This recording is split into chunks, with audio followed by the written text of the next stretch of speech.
सोचिए अगर शादी के बाद हक के नाम पर किसी लड़की की मर्यादा ही छीन ली जाए तो क्या वो रिश्ता प्यार कहलाएगा या फिर एक कानूनी ढोंग। आज हम बात करेंगे एक ऐसी सीरीज की जो आपको अंदर तक हिला देगी। नमस्कार दोस्तों, आज हम रिव्यू करने वाले हैं जियो स्टार पर आई 6 एपिसोड की हिंदी सोशल ड्रामा सीरीज चिराया की, जो मैरिटल रेप, कॉन्सेंट और पेट्रियोटी जैसे बेहद सेंसिटिव टॉपिक को एक्सप्लोर करती है। तो वीडियो को एंड तक जरूर देखना, क्योंकि ये सिर्फ रिव्यू नहीं, एक रियलिटी चेक है। सीरीज की कहानी लखनऊ के एक ट्रेडिशनल जॉइंट फैमिली से शुरू होती है, जहां हम मिलते हैं कमलेश से, जिसे दिव्या दुत्ता ने निभाया है।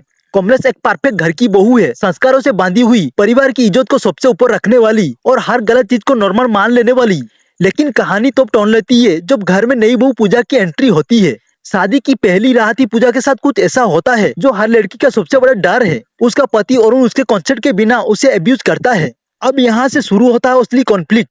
पूजा डर जाती है, टूट जाती है, लेकिन जब वो अपनी बात कमलेश को बताती है तो शुरुआत में कमलेश उसे ही समझाने लगती है कि शादी के बाद ये सब नॉर्मल होता है। यही वो मोमेंट है जहाँ सीरीज आपको अनकंफर्टेबल बनाती है। धीरे धीरे कमलेश रियलाइज करती है कि जो वो सालों से नॉर्मल मानती आई है वो एक्चुअली गलत है, और यहीं से शुरू होता है उसका ट्रांसफॉर्मेशन। एक साइलेंट ट्रेडिशन फॉलोइंग वोमेन बन जाती है एक स्ट्रॉन्ग वॉइस ऑफ रेजिस्टेंस। वो पूजा के साथ खड़ी होती है, अपने परिवार के खिलाफ जाती है और पेट्रियोर्ची के उस सिस्टम को चैलेंज करती है जिसे वो खुद कभी सपोर्ट करती थी। दूसरी तरफ अरुण का कैरेक्टर भी काफी लेयर्ड दिखाया गया है। वो सिर्फ एक विलेन नहीं, बल्कि उसके अपब्रिंगिंग और टॉक्सिक माइंडसेट को भी एक्सप्लोर किया गया है कि कैसे सोसाइटी ऐसे मॉन्स्टर क्रिएट करती है। सीरीज हर एपिसोड में ये सवाल उठाती है, क्या शादी के बाद कॉन्सेंट की कोई वैल्यू नहीं होती या बीबी होना हक बन जाता है।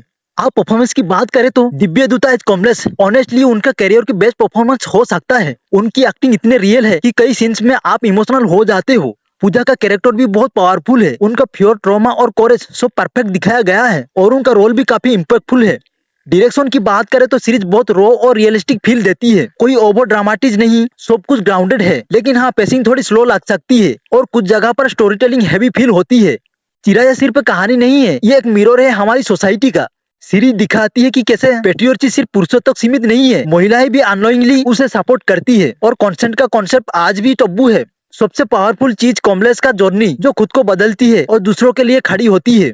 ये सीरीज आपको सोचने पर मजबूर कर देती है कि क्या हम सच में मॉडर्न सोसाइटी में जी रहे हैं या अभी भी पुराने माइंडसेट में फंसे हुए हैं। सीरीज का एंडिंग बहुत रियलिस्टिक और इम्पैक्टफुल है। कमलेश और पूजा अरुण के खिलाफ लीगल एक्शन लेने का फैसला करती है, फैमिली अपोज करती है, सोसाइटी जज करती है, लेकिन इस बार वो चुप नहीं रहती। एंडिंग में जस्टिस सिर्फ कोर्ट का नहीं बल्कि माइंडसेट का है। कमलेश फाइनली अपने डर से आजाद हो जाती है और पूजा को उसका अधिकार दिलाने के लिए खड़ी होती है। सीरीज ये क्लियर मैसेज देती है, शादी लाइसेंस नहीं है, कॉन्सेंट के बिना कुछ भी गलत है, और यही इस शो की सबसे बड़ी जीत है। अगर आप मीनिंगफुल, थॉट प्रोवोकिंग कंटेंट देखना चाहते हैं तो चिराया जरूर देखें। अगर आपको ये रिव्यू पसंद आया हो तो वीडियो को लाइक करें, शेयर करें और चैनल को सब्सक्राइब करना बिल्कुल ना भूले। मैं मिलता हूँ आपसे अगले वीडियो में।